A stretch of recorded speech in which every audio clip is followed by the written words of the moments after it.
رسوله الكريم. أعوذ بالله من الشيطان الرجيم. بسم الله الرحمن الرحيم. إنا أنزلناه في ليلة القدر وما أدراك ما ليلة القدر ليلة القدر خير من 1000 شهر تنزل الملائكة والروح فيها بإذن ربهم من كل أمر سلام هي حتى مطلع الفجر. وعن أبي هريرة رضي الله تعالى عنه قال عن النبي صلى الله عليه وسلم أنه قال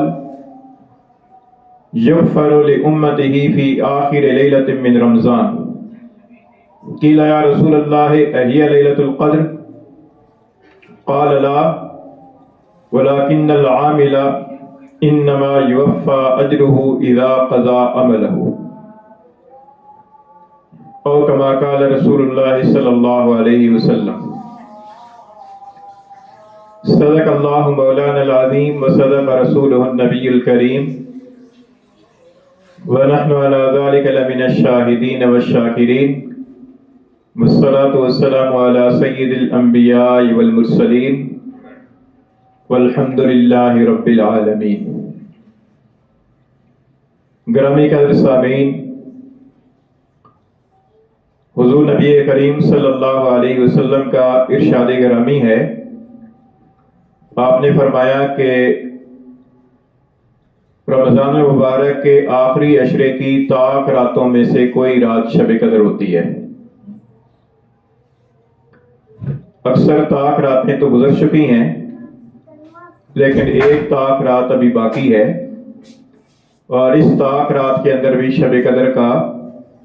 ایک امکان اور توقع موجود ہے.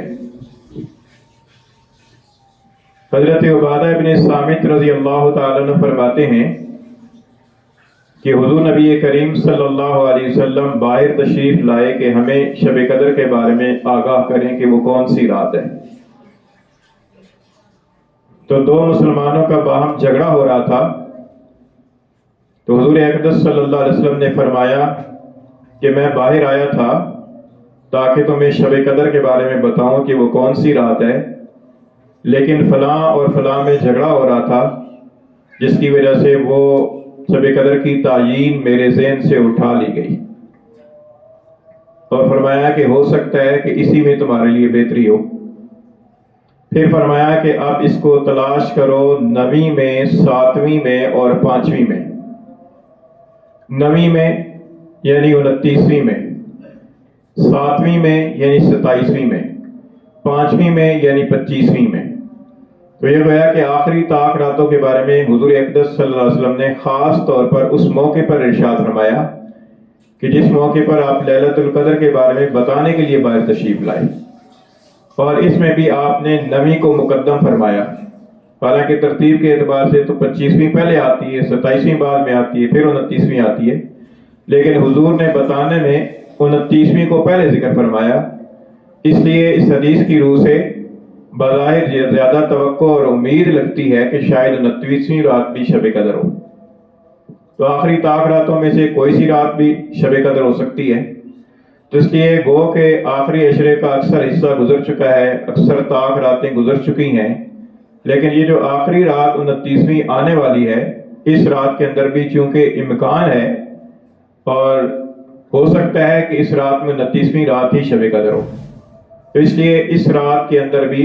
ایسے انداز کے ساتھ عبادت کی جائے اور اس رات کو اس طریقے سے گزارا جائے کہ شب قدر کی عبادت کا کچھ حصہ ضرور ہمیں نصیب ہو جائے. اور نہیں تو کم از کم یہ ضرور کرنا چاہیے کہ مغرب کی نماز، عشاء کی نماز اور فجر کی نماز جماعت کے ساتھ ادا کی جائے، اور مغرب اور عشاء کے درمیان اور عشاء کے بعد اور صبح سحری کے وقت کسی وقت بھی ہمت ہو، فرصت ہو تو کچھ نوافل،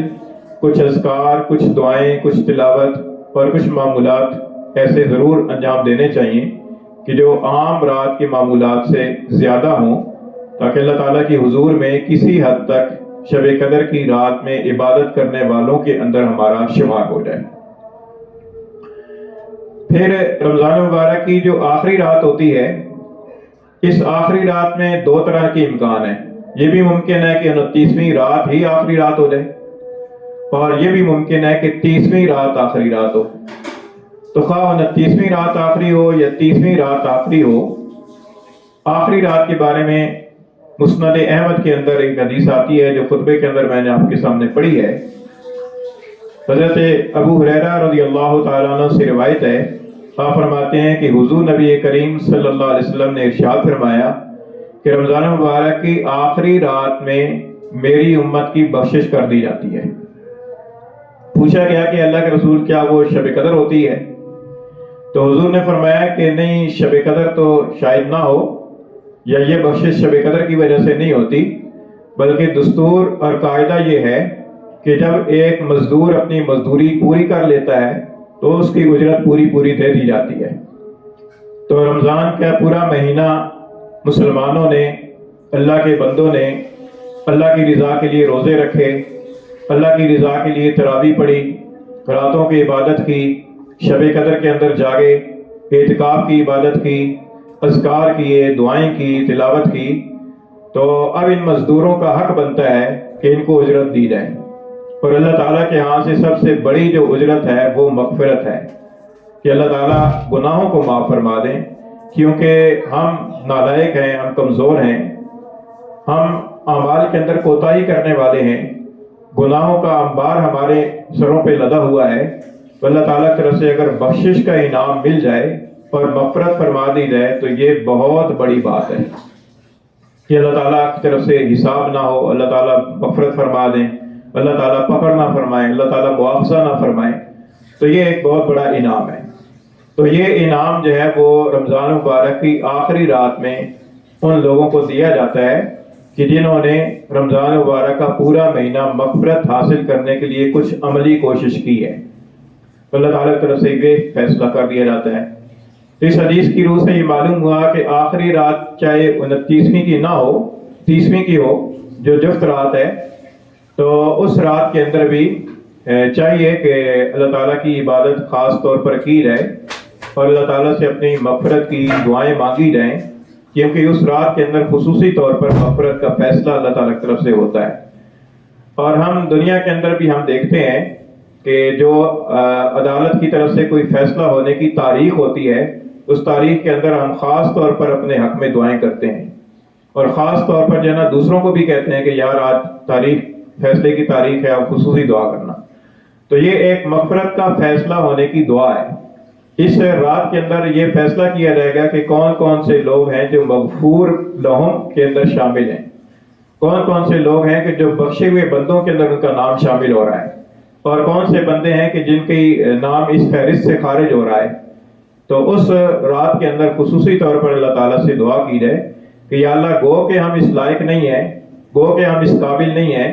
لیکن محض اپنی رحمت سے اور اپنی فضل سے ہمارا نام بھی بخشے ہوئے بندوں کے اندر رقم فرما، ہمارا نام بھی اس لسٹ کے اندر شامل فرما دے کہ جن کو آپ اپنے فضل و کرم سے بخشیں گے۔ تو یہ اس آخری رات کے اندر بھی خصوصی طور پر اہتمام کرنا چاہیے۔ پھر اس رمضان کی آخری رات کے بعد جو اگلی رات آتی ہے، وہ اگلی رات عید کی رات کہلاتی ہے، جس کو شب عید کہا جاتا ہے۔ اور شب عید کے بارے میں عام طور پر تو ہمارے ذہنوں کے اندر یہ ہے نا کہ وہ چھٹی کی رات ہے یا موج مستی کی رات ہے، اور اس کے اندر آزادی اپنے طور پر سمجھی جاتی ہے، لیکن احادیث کی روح سے یہ معلوم ہوتا ہے کہ عید کی رات بھی خصوصی طور پر عبادت کی رات ہے۔ چنانچہ حدیث شریف میں آتا ہے کہ حضور اقدس صلی اللہ علیہ وسلم نے فرمایا کہ من احیا لیلۃ العیدین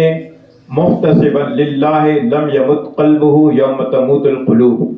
فرمایا کہ جس آدمی نے عیدین کی دونوں راتوں کو خالص اللہ تعالیٰ کی رضا حاصل کرنے کے لیے زندہ رکھا، یعنی عبادات وغیرہ کی، تو اس کا دل اس دن نہ مرے گا جس دن اور لوگوں کے دل مردہ ہوں گے۔ مراد قیامت کا دن ہے، جس کے بارے میں اللہ تعالیٰ کا ارشاد ہے کہ ان زلزلۃ الساعۃ شیء عظیم، قیامت کا جو زلزلہ ہے وہ بہت بھاری چیز ہے۔ اور جس دن کے بارے میں قرآن مجید کے اندر آتا ہے کہ اس دن بچہ کا بچہ کی جو حاملہ عورت ہوتی ہے جس نے پیٹ میں بچہ اٹھا رکھا ہوتا ہے، وہ قریب ہے کہ اس کی دہشت کی وجہ سے اس کا بچہ گر جائے اور دودھ پلانے والی اپنے دودھ پیتے بچے کو بھول جائے۔ ایسا سخت دن ہوگا، فرمایا کہ اس سخت والے دن کے اندر، کہ جس دن کے بارے میں اللہ تعالیٰ نے فرمایا کہ وَتَرَى النَّاسَ سُكَارَىٰ وَمَا هُمْ بِسُكَارَىٰ،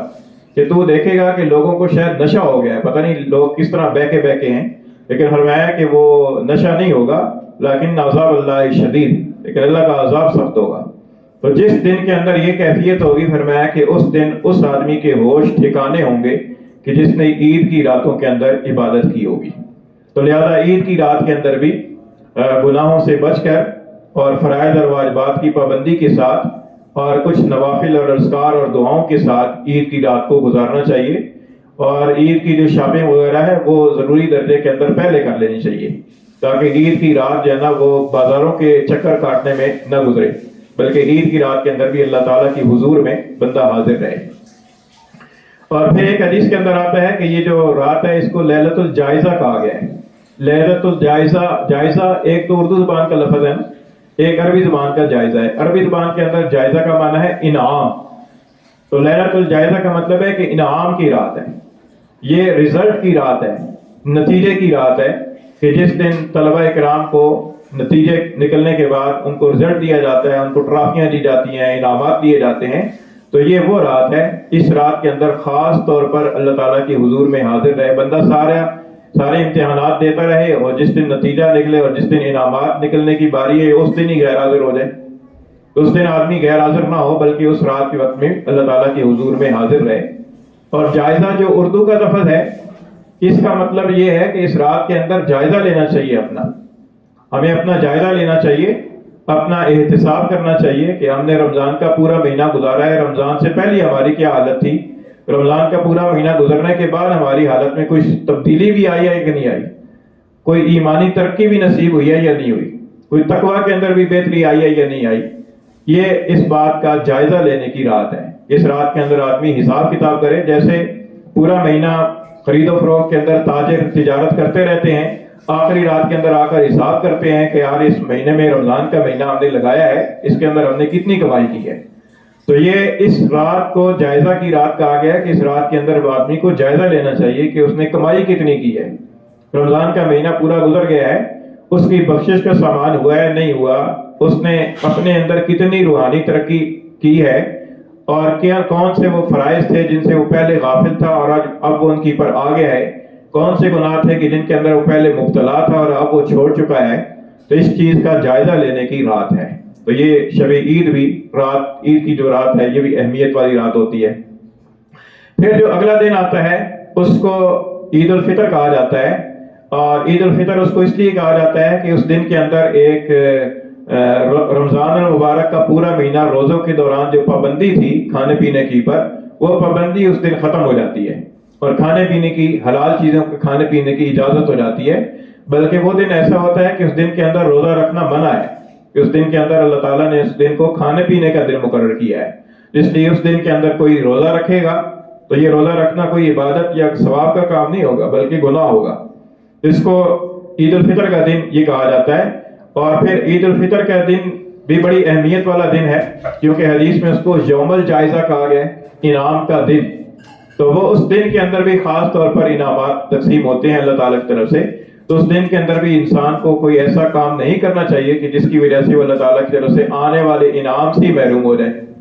اس لیے خاص طور پر اس دن کی بھی اہمیت ہے۔ اور پھر اس دن کے اندر بعض اعمال مسنون اور مستحب ہیں، اور بعض اعمال واجب ہیں، ضروری ہیں۔ جو مسنون اور مستحب اعمال ہیں کہ جیسے عید والے دن آدمی کو جلدی جاگنا، اور آدمی غسل کرے اور اپنے زائد بال اور ناخنوں کو تراشے، اور جائز حدود میں رہتے ہوئے زیب و زینت اختیار کرے، اور اپنے پاس مہیا لباسوں میں سے عمدہ لباس پہنے، اور اگر اللہ تعالیٰ نے توفیق اور استطاعت دی ہے تو نیا لباس ہو سکتا ہے تو نیا لباس خرید لے، اور خوشبو لگائے اور مسواک کرے، اور اچھے طریقے سے اہتمام کے ساتھ غسل کرے، اور پھر عید کی نماز کی ادائیگی کے لیے آتے ہوئے اور واپس جاتے ہوئے راستے میں درمیانی سی آواز کے ساتھ تکبیرات تشریق پڑھتا ہوا آئے اور تکبیرات تشریق پڑھتا ہوا واپس جائے۔ تکبیرات تشریق یہ ہیں اللہ اکبر لا الہ الا اللہ واللہ اکبر وللہ الحمد، یہ کلمات ہیں، اور ان کلمات کی اندر اللہ تعالیٰ کی بڑائی ہے، اللہ تعالیٰ کی توحید ہے، اور اللہ تعالیٰ کی حمد و ثنا ہے۔ اور ان کلمات کے پڑھنے سے گویا کہ اس طرح متوجہ کرنا ہے کہ یہ دن اللہ تعالیٰ کی طرف سے دیا ہوا ایک انعام والا دن ہے، تو اس دن کے اندر اللہ تعالیٰ کی عظمت کا بول بالا ہونا چاہیے، اللہ تعالیٰ کی توحید کا کلمہ بلند ہونا چاہیے، اللہ تعالیٰ کی حمد و ثنا ہونی چاہیے، تاکہ انسان کے ایمان کو جلا حاصل ہو اور انسان کے ذہن جو ہے وہ اللہ تعالیٰ کی بڑائی کی طرف متوجہ ہو۔ تو یہ خاص طور پر اس موقع کی پر ان کلمات کا کہنا ایک حکمت بھی ہے، اس کے اندر مصلحت بھی ہے، اور یہ ایک سنت عمل ہے۔ تو یہ کلمات کہتے ہوئے آنا اور کہتے ہوئے جانا۔ پھر اس کے اندر واجب اعمال ہیں، واجب اعمال دو ہیں، ایک ہے عید الفطر کی نماز ادا کرنا، اور عید الفطر کی نماز سے پہلے صدقہ فطر کا ادا کرنا، یہ دونوں کام واجب ہیں۔ صدقہ فطر تو واجب ہے، اور صدقہ فطر کی ادائیگی کا بہتر وقت یہ ہے کہ عید کے دن عید کی نماز ادا کرنے سے پہلے ادا کر دیا جائے، اور اگر کوئی رمضان میں ادا کرتا ہے تو رمضان میں بھی ادا ہو جاتا ہے۔ حدیث شریف میں اس کی بڑی فضیلت بیان کی گئی ہے۔ حضرت ابن عباس رضی اللہ تعالیٰ عنہما سے روایت ہے، آپ فرماتے ہیں کہ حضور اقدس صلی اللہ علیہ وسلم نے صدقہ فطر کو مقرر فرمایا ہے دو مقاصد کے لیے۔ ایک مقصد ہے طہرۃ للصائم من اللغو والرفث، کہ جو روزہ دار ہوتا ہے تو روزے کی حالت کے اندر جو بیہودہ اور باتیں اور غلط باتیں اس کی زبان سے نکلتی ہیں، ان باتوں سے روزے کو پاک کرنے کے لیے مقرر فرمایا ہے۔ صدقہ فطر کی ادائیگی سے روزہ دار کا جو روزہ ہے وہ لغویات سے پاک ہوتا ہے۔ ویسے بھی زکوٰۃ کے اندر اس بات کی تاثیر ہے، کیونکہ زکوٰۃ دینے سے مال پاک ہوتا ہے، تو یہ روزے کے اندر جو لغویات ہوتی ہیں تو ان کی پاکی کے لیے اللہ کے رسول صلی اللہ علیہ وسلم نے صدقہ فطر کو مقرر فرمایا ہے۔ اور دوسرا مقصد ہے کہ وطعمۃ للمساکین، کہ مساکین اور محتاج لوگوں کے کھانے کا انتظام کرنے کے لیے، تاکہ جو غریب امت کا جو غریب طبقہ ہے اور مسکین طبقہ ہے وہ بھی عید کی خوشی کے اندر شامل ہو جائیں، ان کا بھی تعاون ہو جائے۔ اس سلسلے لیے اس مقصد کے لیے رسول اللہ صلی اللہ علیہ وسلم نے اس کو مقرر فرمایا ہے۔ پھر فرمایا کہ فمن اداہا قبل الصلاۃ فہی زکوٰۃ مقبولہ، کہ جس آدمی نے صدقہ فطر کو نماز عید سے پہلے ادا کیا تو یہ ایک مقبول صدقہ ہے۔ ومن اداہا بعد الصلاۃ فانہا صدقۃ من الصدقات، اور جس نے اس کو ادا کیا نماز عید کے بعد تو یہ عام صدقات میں سے ایک صدقہ ہے۔ گو کہ نماز عید کی ادائیگی تک اگر کسی نے ادا نہ کیا ہو تو یہ ساقط نہیں ہوتا، کیونکہ واجب ہے، واجب جو ہے نا ادا کرنا ضروری ہوتا ہے، لیکن عید کی نماز کے بعد جو ادا کیا جائے گا تو اس کا وہ ثواب اور وہ فضیلت نہیں ہوگی کہ جو فضیلت عید کی نماز ادا کرنے سے پہلے ادا کرنے پر ہے۔ اس لیے اہتمام کر کے صدقہ فطر جو ہے وہ عید کی نماز سے پہلے ادا کرنے کی کوشش کرنی چاہیے۔ اور نماز کی جو اچھا پھر اس کی صدقہ فطر کی مقدار بھی رسول اللہ صلی اللہ علیہ وسلم نے متعین فرما دی، اجناس بھی متعین فرما دی۔ 4 جنسیں ہیں، کھجور، کشمش، جو، ان میں سے ہر ایک کی مقدار 3.5 کلو ہے، اور چوتھی جنس ہے گندم جس کی مقدار 2.25 کلو ہے۔ اب کوئی رقم میں دینا چاہتا ہے تو جس جنس کی صورت میں دینا چاہتا ہے اسی جنس کا جو بازاری ریٹ ہے اس ریٹ کے حساب سے 3.5 کلو کھجور کی قیمت لگا لے، یا 3.5 کلو کشمش کی قیمت لگا لے، یا 3.5 کلو جو کی قیمت لگا لے، یا 2.25 کلو گندم کی قیمت لگا لے۔ جتنی قیمت بنتی ہے وہ مساکین تک اور محتاجوں تک اور ضرورت مندوں تک وہ پہنچا دے۔ اپنی طرف سے بھی واجب ہے اور اپنے نابالغ بچوں کی طرف سے بھی صدقہ فطر ادا کرنا واجب ہے، اور خواتین کو بھی چاہیے کہ وہ بھی ادا کریں۔ اچھا، اور نماز عید جو ہے اس کے بعد کا جو واجب عمل ہے وہ نماز عید ہے، اور نماز عید اس دن کے اندر ایک اضافی نماز رکھی گئی ہے جس میں یہ بتانا مقصود ہے کہ نماز اتنی اہم ہے کہ باہمی مسرت اور تہوار والے دن کے اندر بھی نماز معاف نہیں ہے، بلکہ ایک اضافی نماز ادا کروائی گئی ہے تاکہ نماز کی اہمیت کا پتہ چلے۔ اور آج ہم لوگوں کے اندر کتنے ہی مسلمان ایسے ہیں کہ جن کی نماز کی اہمیت ہی کوئی نہیں ہے، 5 فرض نمازیں ادا نہیں کرتے۔ اب رمضان میں مساجد بھری ہوتی ہیں، وہی مسجدیں ہیں، وہی محلے ہیں، وہی لوگ ہیں، رمضان کے اندر وہ نماز پڑھنے آ رہے ہیں، رمضان ختم ہوگا وہ نماز پڑھنے والے غائب ہو جائیں گے، مسجدیں خالی ہو جائیں گی، اتنی کثرت نہیں رہے گی۔ تو یہ نماز صرف رمضان میں فرض نہیں ہے، یہ تو سال ہا سال، یہ سدا بہار ہے۔ ساری عمر کے لیے فرض ہے کہ روزانہ 5 نمازیں ادا کی جائیں. تو نماز کی بڑی اہمیت ہے, یہاں تک اہمیت ہے. اب یہ دونوں دیکھیں, دونوں عمل کتنے اہمیت والے ہیں, نماز اور صدقہ فطر. اللہ تعالیٰ نے سورہ مدثر کے اندر ارشاد فرمایا ہے کہ اہل جنت میں جانے کے بعد اہل جہنم سے سوال کریں گے کہ ما سلککم فی سقر, کہ تمہیں کون سی چیز جہنم میں لے آئی, تم جہنم میں کیسے آ گئے, کیا عمل کیا تھا, کیا بدعملی کی تھی. تو قالوا, وہ کہیں گے لم نک من المصلین, ہم نماز پڑھنے والوں میں سے نہیں تھے. وَلَمْ نَكُ نُطْعِمُ الْمِسْكِينَ, اور ہم مسکینوں کو کھانا کھلانے والے نہیں تھے. تو دیکھیے دونوں عمل یہاں پر ہیں, نماز بھی ہے اور مساکین کا کھانا کھلانا بھی ہے. تو جہنمی جہنم کے اندر یہ جواب دیں گے کہ ہم نماز نہیں پڑھتے تھے, ہم نمازی لوگوں میں سے نہیں تھے, ہم بے نمازی تھے, اور ہم جو ہے وہ مسکینوں کو کھانا نہیں کھلایا کرتے تھے. اتنے سنگ دل تھے کہ محتاج سامنے آ جاتا تھا, بھوکا ہوتا تھا, ہمارے پاس دیا ہوا موجود ہوتا تھا, لیکن ہم پھر بھی نہیں دیتے تھے, ہم پھر بھی اس کو نہیں کھلاتے تھے. تو فرمایا کہ ہم اس وجہ سے جہنم کے اندر آ گئے ہیں. وَكُنَّا نَخُوضُ مَعَ الْخَائِضِينَ, اور ہم جو باطل مشغلے والے جو مشغلے کے اندر مشغول ہوتے تھے, ہم ان کے ساتھ مشغول لگے رہتے تھے, فضولیات میں لگے رہتے تھے. وَكُنَّا نُكَذِّبُ بِيَوْمِ الدِّينِ, اور ہم یوم دین کو جھٹلایا کرتے تھے. حَتَّى أَتَانَا الْيَقِينَ, یہاں تک کہ ہمارے پاس موت آ گئی, اسی حال میں موت آ گئی, اسی غفلت کی حالت کے اندر موت آ گئی. اگرچہ یہ بیان کافروں کا ہے, کیونکہ نُكَذِّبُ بِيَوْمِ الدِّينِ, قیامت کا دن جھٹلانے والے وہ کافر ہی ہیں, لیکن یہ جو پیچھے اعمال ہیں, یہ اعمال کے اندر تو مسلمان بھی مبتلا ہیں. تو وہ ہیں وہ مسلمان, لیکن عمل کافروں والا کر رہے ہیں. تو کتنی سخت وعید والی بات ہے کہ کافر والا عمل کر رہے ہیں, اور اسی کافرانہ عمل کی پر اللہ تعالیٰ نے وعید ارشاد فرمائی ہے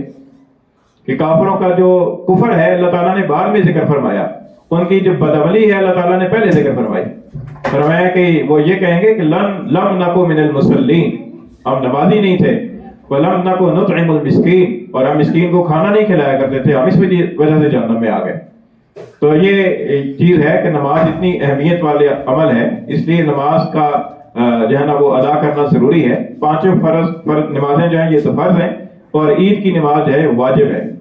عید کی نماز کو اچھے طریقے سے اہتمام کے ساتھ ادا کرنا چاہیے. اور اس کے علاوہ پھر عید والے دن میں خوشی اور بشاشت کا اظہار کرنا چاہیے, خوش اخلاقی کا مظاہرہ کرنا چاہیے, لڑائی جھگڑے سے اور بد اخلاقی سے پرہیز کرنا چاہیے, اور اپنے اہل و عیال کی پر وسعت کرنی چاہیے, وغیرہ وغیرہ. یہ سارے اعمال ہیں. تو یہ مستحب اور جو مسنون اعمال ہیں, ان مستحب اور مسنون اعمال سے زیادہ اہمیت والا عمل یہ ہے کہ انسان نماز کی طرف متوجہ ہو اور اللہ تعالیٰ کی نافرمانی سے بچے, اور حقوق العباد کی ادائیگی کی پر نظر رکھے, حقوق اللہ بھی ادا کرے اور حقوق العباد بھی ادا کرے.